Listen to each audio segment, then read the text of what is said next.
Shalom, shalom, peuple de Dieu. Je vous salue au nom de Jésus-Christ de Nazareth. Je suis la servante de Dieu, la prophétesse Rebecca Kakessa, de l'Église Mission Internationale La Puissance de l'Éternel. Je travaille en collaboration avec Chama Association, une association que j'ai créée pour soutenir les orphelins et les veuves partout dans le monde.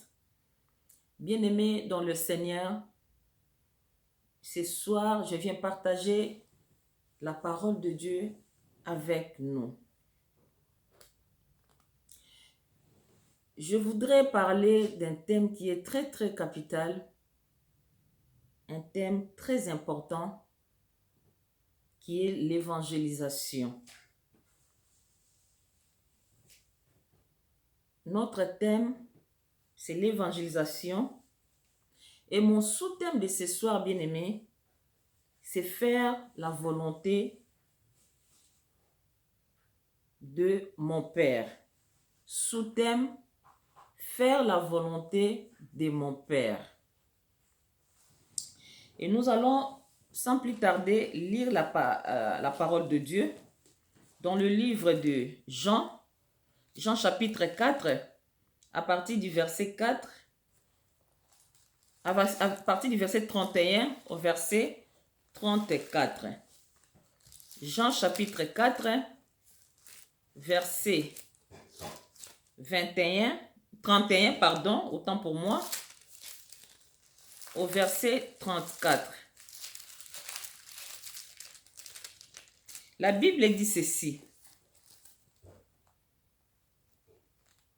Pendant ce temps, les disciples le pressaient de manger, disant, Rabbi, mange.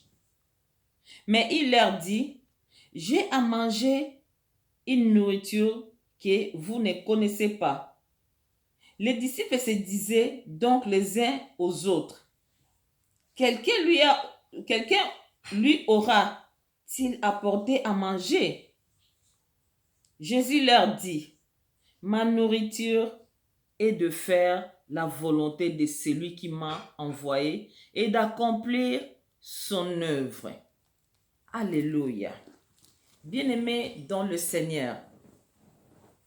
Ici, dans ce texte que nous venons de lire, on nous parle de Jésus. Jésus qui était avec ses disciples. Après avoir travaillé, les disciples sont partis chercher la nourriture et le maître était resté seul. Et pendant que Jésus est resté seul, il a rencontré la femme samaritaine et il a commencé à discuter avec cette femme samaritaine. Au retour des disciples, ils présentèrent la nourriture à Jésus en disant, Rabbi, mange. Mais Jésus leur dit, j'ai à manger une nourriture que vous ne connaissez pas. Et les disciples commençaient à se poser des questions, les uns les autres. Si quelqu'un lui a donné à manger, etc. Et Jésus leur dit, ma nourriture est de faire la volonté de celui qui m'a envoyé. La nourriture de Jésus est de faire la volonté de celui qui lui a envoyé d'accomplir son œuvre. Bien-aimé, la nourriture à laquelle Jésus fait allusion ici est de la nature spirituelle, c'est-à-dire la parole de Dieu. La nourriture spirituelle ne se limite pas seulement à l'étude de la Bible, à la prière et à la fréquentation d'une église. L'effet d'accomplir la volonté de Dieu et de participer à la réalisation de son œuvre de salut, nous apporte aussi une nourriture spirituelle. Alléluia. Nous avons l'exemple, bien-aimé dans le Seigneur, de la femme samaritaine. Après avoir parlé avec Jésus, lorsque cette femme a rencontré Jésus, et après avoir parlé avec lui, aussitôt la Bible dit, elle s'est mise à raconter ce qu'elle a vécu. En dépit de sa mauvaise réputation, plusieurs acceptent son invitation à rencontrer le Seigneur. Nous avons peut-être commis des péchés dont nous avons honte, mais le Christ nous transforme. Cette femme n'était pas digne. Cette femme avait une mauvaise vie. Mais lorsque cette femme a rencontré le Seigneur, sa vie a été changée. Lorsque les autres voient, bien aimé, ces changements dans notre vie, leur curiosité est éveillée. Donc nous devons saisir cette occasion pour leur présenter les sauveurs. Gloire à Jésus. Dans Jean chapitre 4, verset 39, la Bible dit, beaucoup de Samaritains de cette ville crient en Jésus à cause de paroles de la femme samaritaine qui rendait ses témoignages. Alléluia, bien-aimés. Nous aussi, bien-aimés dans le Seigneur, nous devons témoigner Christ. Jésus revient bientôt, bien-aimés. Nous voyons des signes, nous voyons les choses, comment ça se passe, bien-aimés. Nous devons témoigner Christ partout. Où que nous soyons, bien-aimés, en fait que ceux qui sont dans le monde racontent le Seigneur, racontent le monde, le sauveur, bien-aimé dans le Seigneur. Cette femme, lorsqu'il a écouté, lorsque Jésus a parlé avec cette femme, la Bible dit cette femme est partie donner l'invitation aux Samaritains. Et plusieurs Samaritains ont donné leur vie à Christ à cause du témoignage. Alléluia. Que les pécheurs bien-aimés dans le Seigneur retrouvent la vie éternelle. Cette femme n'a pas gardé cette bonne nouvelle pour elle, mais elle est partie annoncer aux autres. Bien-aimé, est-ce que toi tu partages la parole de Dieu avec les autres? Est-ce que lorsque tu écoutes la parole de Dieu, tu partages avec les autres, tu partages avec ta famille, tu partages avec tes copines, tu partages avec tes copains, avec les gens qui sont tout autour de toi? Est-ce que tu partages la parole de Dieu avec tes voisins? Est-ce que là où tu vis, est-ce que les gens savent que tu es un enfant de Dieu et que tu es serviteur de Dieu et que tu es appelé, bien-aimé dans le Seigneur, à propager la bonne nouvelle du Christ? Nous devons parler de Christ. Il ne s'agit pas ici, bien-aimé, d'une option, mais d'un ordre. D'un ordre, bien-aimé dans le Seigneur. À tous ceux qui appellent Jésus Seigneur. Si tu appelles Jésus Seigneur, c'est un ordre pour toi. De répandre, bien-aimé dans le Seigneur, de répandre, autant pour moi, la bonne nouvelle du royaume. Nous ne sommes pas tous des évangélistes au sens technique du terme, mais nous avons tous des dons qui nous permettent, bien-aimés dans le Seigneur, de contribuer à l'accomplissement de ces grands ordres de mission. Nous devons développer des valeurs éternelles et parler courageusement, bien-aimés dans le Seigneur, de Christ aux autres. Le seul qui soit en mesure de leur apporter une perspective éternelle sur la vie. Bien-aimés, nous devons parler de Christ Jésus. Il revient bientôt, bien-aimés. Il y a des brebis qui sont dehors. Et dehors, ils sont en danger, bien-aimés. Nous avons été sauvés pour sauver les autres. À une époque, on voyait des campagnes d'évangélisation partout. Les hommes de Dieu faisaient des campagnes d'évangélisation. On évangélisait de porte à porte. On partait partout, frapper dans des portes. On évangélisait en cours de route. Mais aujourd'hui, on voit que des conférences. Aujourd'hui, on voit que d'autres choses, des séminaires. Où sont partis? L'évangélisation. L'évangélisation, bien aimé, c'est une ordre du Seigneur. Matthieu 20, 28, 18 à 20. Allez et faites de toutes les nations les disciples du Seigneur, les baptisant au nom du Père, du Fils et du Saint-Esprit, les enseignant la parole, et je serai avec vous jusqu'à la fin du monde. Dieu nous a rassurés. Il nous a laissé une ordre de mission. Et aujourd'hui, qu'est-ce que nous faisons de ça, bien-aimés? Est-ce que nous évangélisons?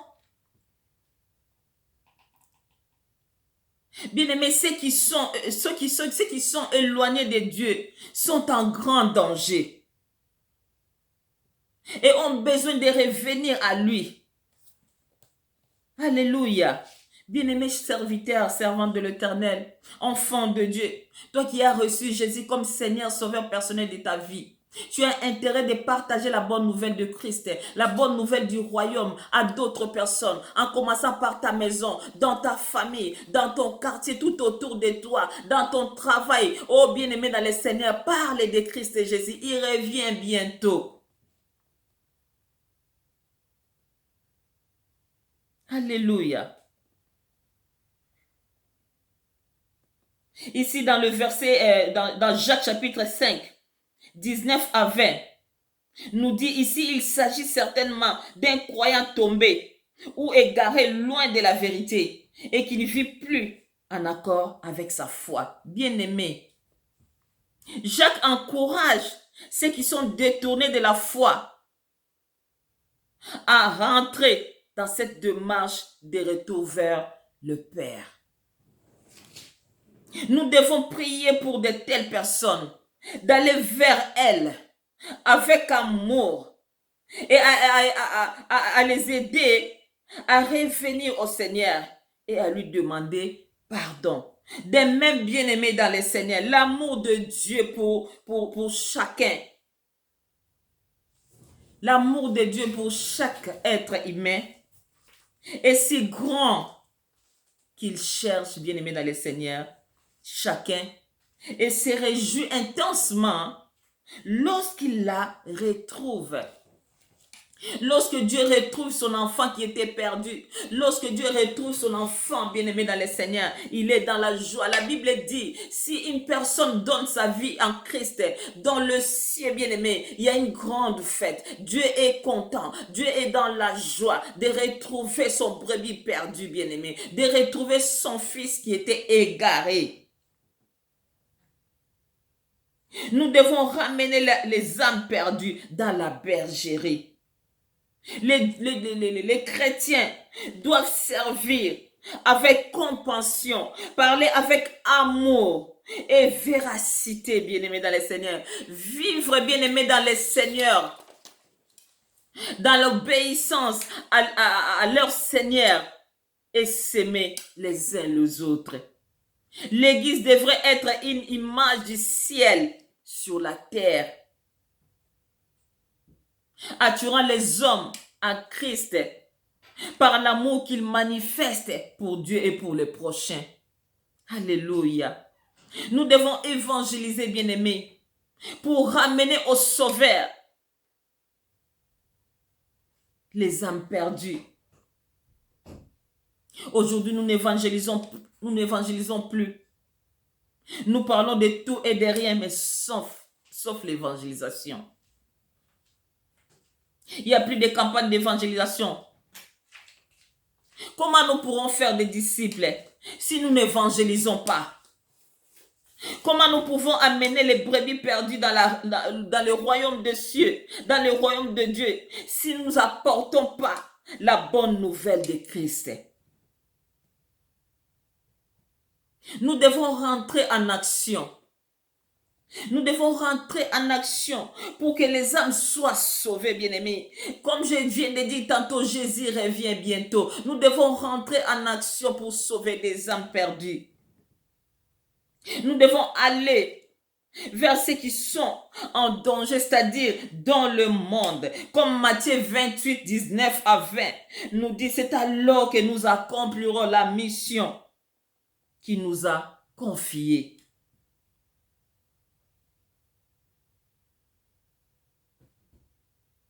Il nous a confié une mission d'aller faire de toutes les nations des disciples, les baptisant au nom du Père, du Fils et du Saint-Esprit. Nous devons les enseigner à observer tout ce que le Seigneur a prescrit. Alléluia. Apôtre Paul a été mis en prison à cause de l'évangile de Jésus-Christ, bien-aimé. Mais même en prison, pour lui, c'était une occasion supplémentaire de propager la bonne nouvelle de Jésus-Christ. Il a compris que les circonstances sont moins importantes que ce qu'il faisait. Alléluia, nous pourrons bien aimer transformer une mauvaise situation en bonne occasion. Paul a parlé de Christ. Oui, Paul a parlé de Christ aux soldats romains. Et il nous encourage, bien aimés. Nous qui redoutent la persécution, nous devons chercher à manifester notre foi même dans les situations défavorables. Que notre situation s'améliore ou pas, notre foi en sortira plus forte. Alléluia. Paul n'a pas regardé, bien aimé, à la situation qu'il traversait. Au contraire, il s'est servi de cette situation pour prêcher la bonne nouvelle du royaume, pour prêcher la parole de Dieu aux païens. Nous devons faire la même chose, bien-aimés dans le Seigneur. Ce qui oriente la vie de Paul, c'était les désirs profonds qu'il avait pour les autres, bien-aimés. Nous devons avoir l'amour des autres. Nous devons avoir la compassion. Nous devons dépeupler les royaumes des ténèbres pour peupler les royaumes des cieux. Alléluia.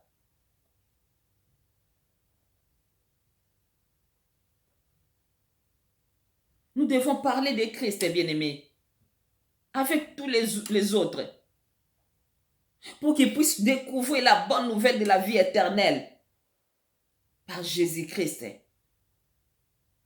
Quoique cela puisse nous coûter, bien-aimés dans le Seigneur. Les missionnaires des siècles passés, embarqués à la destination des pays lointains et s'attendaient à ne jamais revoir leur patrie, ni leur famille, ni leur famille. Leur au revoir était un adieu ici-bas. Mais aujourd'hui, les progrès technologiques rendent la séparation plus facile. Voilà pourquoi nous devons, bien aimés, annoncer l'évangile de Christ. Nous devons annoncer l'évangile de Christ. Alléluia. Nous devons prêcher la bonne nouvelle de Christ. Nous devons parler de Christ partout où nous sommes. Nous devons aller faire des disciples du Seigneur. Nous devons avoir les désirs profonds pour donner la nourriture spirituelle aux autres qui n'ont jamais goûté à cette bonne nourriture du Christ, bien-aimé dans le Seigneur. C'est ainsi que nous accomplirons la grande commission que Christ nous a laissée. Bien-aimé, tu es homme de Dieu, tu es femme de Dieu, tu es enfant de Dieu. Comment ça se fait que tu ne parles pas de Christ? Maman, tu connais le Seigneur. tes enfants ne connaissent pas le Seigneur. Papa, tu connais le Seigneur, tes enfants ne connaissent pas le Seigneur. Tu es serviteur de Dieu là où tu vis. Personne ne sait que tu es serviteur de Dieu. Pourquoi? Parce que tu ne parles pas de Christ. À tes voisins, tout autour de toi. Tu as honte de parler de Christ. Si tu as honte de lui, il aura honte de toi aussi. Nous devons parler de Christ. Les jours sont mauvais. La Bible dit de racheter le temps car les jours sont mauvais. Tozomona bilembo, tozomona makambo ezokoma na mokili. Ba tremblement de terre, oh Bible la kabiso. Mboka ona mboko koyoka te bituba. Bana bazangi ba respect vis-à-vis ba parents. Tozomona bilembo ezokokisama. Et qu'est-ce que nous faisons? On se tait. On ne veut pas parler de Christ. On fait des conférences. Avant de rentrer, tu payes 20 €. On fait comment on appelle ça? Des séminaires bien-aimés dans le Seigneur. Mais sauf, il peut y avoir dans ton église des âmes qui n'ont jamais reçu de Jésus. Mais ces âmes-là viennent à l'église. Ils écoutent la parole de Dieu. Ils font tout ce qu'il faut faire à l'église. Mais ils n'ont jamais reçu Jésus comme Seigneur, Sauveur personnel de leur vie. Et si Jésus revient bientôt? Et si Jésus revient aujourd'hui? Et si cette âme-là perd sa vie aujourd'hui? Où ira cette personne? Où il partira après sa mort, bien-aimé? Alors que la parole dit, les morts en Christ seront ressuscités. Après quoi viendront les jugements? Oh, ce soir, bien-aimé dans le Seigneur, cher enfant de Dieu, cher serviteur de l'Éternel, Dieu t'interpelle. Dieu nous a donné une ordre de mission. Dieu nous a laissé une recommandation. Je viens de dire tantôt que ce n'est pas une option, mais c'est une recommandation pour tous ceux qui appellent Jésus Seigneur. Il nous a sauvés pour que nous puissions sauver aussi les autres, pour que nous puissions parler de lui. Pourquoi tu as peur de parler de Christ? Il dit, je serai avec vous jusqu'à la fin du jour, jusqu'à la fin du monde. Le Saint-Esprit est là pour nous aider. Le Saint-Esprit est là, bien-aimé dans le Seigneur, pour nous soutenir. Le Saint-Esprit est là pour mettre la parole dans nos bouches, en fait de parler de Christ, en fait d'évangéliser, en fait de prêcher la bonne nouvelle du royaume des cieux. En fait de faire les disciples du Seigneur, ramener les âmes perdues dans la bergerie, d'aller partout dans le monde faire les disciples du Seigneur. Nous avons le don en nous, bien-aimés. Nous pouvons le faire. Si Dieu nous a choisis, parce qu'il a mis des capacités en nous, on ne peut pas se sous-estimer. Nous devons être courageux. Le Saint-Esprit est là pour nous aider. Nous devons accomplir la mission, tout en sachant qu'il ne nous laissera pas seuls face aux défis de sa volonté. Il est avec nous et en nous pour nous aider. Gloire à Jésus. Oh bien-aimé dans le Seigneur, lorsque tu écouteras ces messages, revois encore ta vie avec Jésus. Essaie un peu d'examiner ta vie. Est-ce que tu évangélises? Jésus revient bientôt. Nous avons une mission sur cette terre. Dieu nous a laissé une mission à accomplir, la grande commission, d'aller partout et de faire des disciples. Est-ce que tu fais des disciples du Seigneur? Tu as une église, tu as une grande église. Est-ce que tout le monde qui sont dans ton église là ont donné leur vie au Seigneur? Est-ce qu'ils ont été baptisés? Ou bien c'est la foule seulement? Et à la fin, ces personnes-là puissent aller dans le ténèbre. Bien-aimés, j'espère que ces messages t'interpellent. Servante, serviteur de l'Éternel, enfant de Dieu, ces messages t'interpellent. Dorénavant, commence à évangéliser. Même en commençant chez toi, en commençant dans ta famille, en commençant tout autour de toi, dans ton quartier, dans ton travail. parmi tes amis, parle de Christ. Dis-leur que Jésus les aime, qu'il a donné sa vie pour nous. Que ces personnes-là puissent donner leur vie à Christ pour hériter le royaume des cieux. Nous devons dépeupler le royaume du ténèbre pour peupler le royaume des cieux, bien-aimés. C'est un ordre de mission. C'est une recommandation de notre Seigneur. Que Dieu vous bénisse abondamment. Parce que vous allez commencer à évangéliser pour gagner les âmes en Christ et peupler le royaume de Dieu. Alléluia. Que la gloire, l'honneur reviennent à notre Dieu pour ces moments merveilleux que nous venons de passer dans sa présence. Au nom de Jésus, c'était votre humble servante, la prophétesse Rebecca Kakesa Elonga. Allez-y vous abonner sur YouTube, prophétesse Rebecca Kakesa Elonga. Et je suis encore sur Facebook. Que Dieu vous bénisse abondamment au nom de Jésus. Amen.